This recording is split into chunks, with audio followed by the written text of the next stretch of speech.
Today marks 4 years since Russia's invasion of Ukraine, with no clear end to the conflict. An estimated 1.8 million people have either been injured, gone missing, or killed.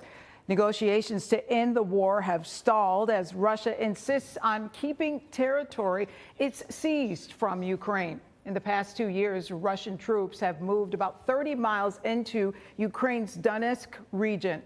Ukrainian President Volodymyr Zelensky says the White House has set a June deadline to end the war.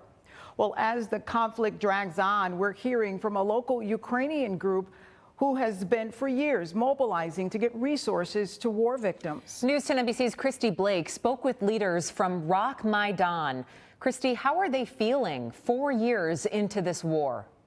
They're in disbelief. They say it's unbelievable. They're in shock the war is still raging on. Elena Delay tells me those with family in Ukraine hoped for a quick defense and a quick end to this war. 4 years later, that's not the case. Delay has family in western Ukraine, and even though they aren't on the front lines of the war, she says nowhere in Ukraine is safe. Russia has been hitting Ukraine's critical infrastructure, leaving many around the country without heat in the dead of winter. Delay tells me some are lucky to warm their homes to even 50 degrees.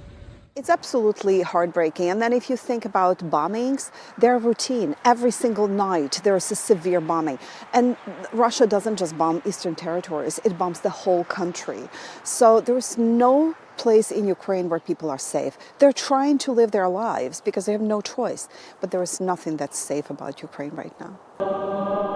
RocMaidan is a 100% volunteer-run nonprofit. They've sent about 30 containers of aid to Ukraine over the last 4 years. This video you're watching right now from this past weekend, the community gathering for a candlelight vigil. There are no events scheduled for today. Coming up in our next half hour, we'll talk about what RocMaidan is raising funds for next and how you can help.